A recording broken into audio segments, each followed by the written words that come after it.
அனைவருக்கும் வணக்கம். நம்ம daily prelims and mains point of வியூல கரண்ட் அஃபேர்ஸ் ஆர்டிகல்ஸ் பார்க்குறோம். இன்னைக்கு என்ன இம்பார்ட்டன்ட் ஆர்டிகல்ஸ் இருக்கு அப்படிங்கிறத பார்ப்போம். முதல்ல பார்த்தோம்னா ஆசியாவில் ஆதிக்கம் செலுத்தும் நாடுகளின் பட்டியலில் 3ஆம் இடத்துக்கு முன்னேறியது இந்தியா அப்படின்னு சொல்லியிருக்காங்க. ஸோ இது ஒரு ஆய்வின் அடிப்படையில் நமக்கு சொல்லப்பட்டிருக்கு. யார் அந்த ஆய்வை செஞ்சிருக்காங்க அப்படின்னு பார்த்தோம்னா ஆஸ்திரேலியாவை சேர்ந்த லோவி இன்ஸ்டிடியூட் ஆசியாவில் ஆதிக்கம் செலுத்தும் நாடுகளின் பட்டியலை வெளியிட்டுள்ளது. எதன் அடிப்படையில் இதை சொல்றாங்க அப்படின்னு பார்த்தோம்னா நாடுகளின் பொருளாதார திறன், ஓகேங்களா, எக்கனாமிக் கேப்பபிலிட்டிஸ், அடுத்தது இராணுவ திறன், டிஃபென்ஸ் கேப்பபிலிட்டிஸ், அடுத்தது வெளிநாட்டு உறவு, டிப்ளமேட்டிக் ரிலேஷன்ஸ், கலாச்சாரம், கல்ச்சர், அடுத்தது எதிர்கால வளர்ச்சி, ஃபியூச்சர் growth, இது எல்லாத்தையும் பேஸ் பண்ணி நமக்கு இந்த ஒரு பட்டியல் அப்படிங்கிறது உருவாக்கப்பட்டிருக்கு. இந்த பட்டியலில் பார்த்தோம்னா முதல் இடத்துல அமெரிக்கா இருக்காங்க. சரிங்களா, ஆசியா அப்படிங்கிற அந்த கண்டத்துல ஆதிக்கம் செலுத்தக்கூடிய மிக அதிக அளவில் ஆதிக்கம் செலுத்தக்கூடிய நாடாக அமெரிக்கா முதலிடத்துல இருக்காங்க. 2ஆம் இடத்துல சைனா இருக்காங்க. இதற்கு முன்னாடி 3ஆம் இடத்துல ஜப்பான் இருந்தாங்க. அவங்கள பின்னுக்கு தள்ளிட்டு இப்ப இந்தியா 3ஆம் இடத்துல இருக்காங்க. ஸோ அதுதான் நம்ம முக்கியமா நோட் பண்றோம். 4வது இடத்துல ஜப்பானும் 5வது இடத்துல ஆஸ்திரேலியாவும் இருக்காங்க. தற்போது இந்தியா உலகின் வேகமாக வளர்ந்து வரும் பொருளாதார நாடாக உள்ளது. தொழில்நுட்பம், உற்பத்தி, சேவைத்துறை ஆகியவை இந்தியாவில் வளர்ச்சி அடைந்து வருகின்றன அப்படிங்கிற காரணங்களையும் கொடுத்திருக்காங்க. இந்தியா ஏன் முன்னாடி வந்திருக்கு அப்படிங்கிற காரணங்கள்.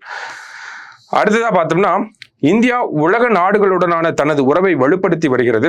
ஐநா, G20, பிரிக்ஸ், குவாட் என சர்வதேச அமைப்புகளில் இந்தியா முக்கிய இடம் வகிக்கிறது. ஸோ அப்ப இந்தியாவோட பொருளாதார திறனை சொல்றாங்க, இந்தியாவோட டிப்ளமேட்டிக் ரிலேஷன்ஸ் அப்படிங்கிறத சொல்றாங்க. அதே மாதிரி ஃபியூச்சர் growth அப்படிங்கிறதையும் இந்த இடத்துல சொல்லியிருக்காங்க. விண்வெளி ஆராய்ச்சி, புதுப்பிக்கத்தக்க எரிசக்தி ஆற்றல், தகவல் தொழில்நுட்பம், டிஜிட்டல் இந்தியா, ஸ்டார்ட் அப் நிறுவனங்களின் வளர்ச்சி, இது எல்லாமே ஃபியூச்சர் growth-ஆ நமக்கு கொடுத்திருக்காங்க.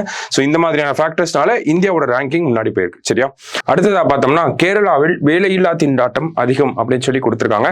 சோ சமீபத்தில் பார்த்தோம்னா சென்ற ஆண்டுக்கான 2023-24க்கான இந்த வேலையில்லா அறிக்கை அப்படிங்கிறத சொல்லுவாங்க. ஓகேங்களா, அது என்ன சொல்லுவாங்க அப்படின்னா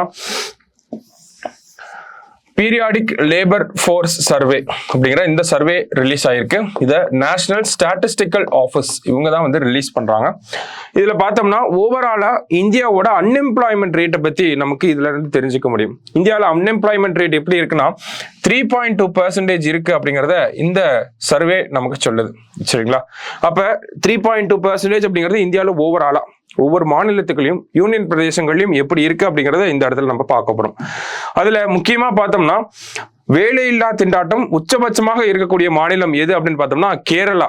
ஓகேங்களா, 15 வயது முதல் 29 வயது வரை உள்ளவர்கள்ல 29% சதவீதத்துல வேலை இல்லை அப்படிங்கிறது இருக்கு. ஓகேங்களா, அன்எம்ப்ளாய்மெண்ட் ரேட் அப்படிங்கிறது கேரளாவை பொறுத்த வரைக்கும் 29.9%. சிம்பிளா இதை தான் சொல்றாங்க. இந்த 29% கேரளால அன்எம்ப்ளாய்மெண்ட் ரேட் இருக்கு. இது ஓவரால் அன்எம்ப்ளாய்மெண்ட் ரேட். இதுல பர்டிகுலரா விமனை மட்டும் நம்ம எடுத்து பார்த்தோம்னா 47% பெண்கள் வேலை வாய்ப்பின்றி இருக்காங்க அப்படிங்கறத சொல்லியிருக்காங்க. அதற்கு அடுத்தபடியா பார்த்தோம்னா நாகாலாந்து மாநிலம் இருக்கு, மணிப்பூர், அருணாச்சல பிரதேசம் அடுத்தடுத்த இடங்கள்ல இருக்காங்க. இதுவே மற்றபடி பார்த்தோம்னா அதிக அளவு அப்படிங்கறத பார்த்தோம் அன்எம்ப்ளாய்மெண்ட் ரேட் ஹையா இருக்கிறது. இதே லோவரா எங்க இருக்கு அப்படின்னு பார்த்தோம்னா மத்திய பிரதேஷ்ல அன்எம்ப்ளாய்மெண்ட் ரேட் ரொம்ப கம்மியா இருக்கிறதா சொல்லியிருக்காங்க. அதுக்கு அடுத்ததா குஜராத் அங்க அன்எம்ப்ளாய்மெண்ட் ரேட் இன்னமும் கம்மியா இருக்கு. யூனியன் பிரதேசங்களை பொறுத்த மட்டும் பாக்குறப்ப லட்சத்தீவுல உச்சபட்சமாக 36% வேலையில்லா திண்டாட்டம் அப்படிங்கிறது இருக்கு. அதுல பெண்களுடைய பங்களிப்பு அப்படின்னு பார்த்தோம்னா 79% இருக்கு. 36.2% லட்சத்தீவை பொறுத்த வரைக்கும் அன்எம்ப்ளாய்மெண்ட் ரேட். இந்த 36%ல 79% விமன். அதான் சொல்ல வராங்க. சரியா, சோ இந்த மாதிரி இந்தியாவில் இருக்கக்கூடிய மாநிலங்கள் யூனியன் பிரதேசங்கள்ல பார்த்தோம்னா வேலையில்லா திண்டாட்டம் எப்படி இருக்கு அப்படிங்கறத நமக்கு கொடுத்திருக்காங்க. இதுவே நகர்ப்புறங்கள் அப்படின்னு எடுத்து பார்த்தோம்னா நகர்ப்புறங்கள்ல இருக்கக்கூடிய இளைஞர்கள் மத்தியில 14%, இதே கிராமப்புறங்கள்ல இருக்கக்கூடிய இளைஞர்கள் மத்தியில 8.5% இந்த வேலையில்லா திண்டாட்டம் அப்படிங்கிறது இருக்கு. இதுவே நகர்ப்புற பெண்கள் அப்படின்னு பார்த்தோம்னா 20.1%, கிராமப்புற பெண்கள் அப்படின்னு பார்த்தோம்னா 8.2% வேலை வாய்ப்பின்மை இருக்கு. இந்தியாவில் ஓவராலா 3.2% அன்எம்ப்ளாய்மெண்ட் ரேட் இருக்கு அப்படிங்கறத பீரியாடிக் லேபர் ஃபோர்ஸ் சர்வே நமக்கு சொல்லியிருக்கு. இந்த டேட்டா எல்லாம் நமக்கு எக்கனாமிக்ஸ் பாயிண்ட் ஆஃப் வியூ மெயின்ஸ்ல யூஸ் பண்ணிக்கலாம். சரிங்களா, சோ இன்னைக்கு 2 இம்பார்ட்டன்ட் ஆர்டிகல் பார்த்திருக்கோம். நாளைக்கு டீனே லிமிட் பண்ணலாம். தேங்க்யூ.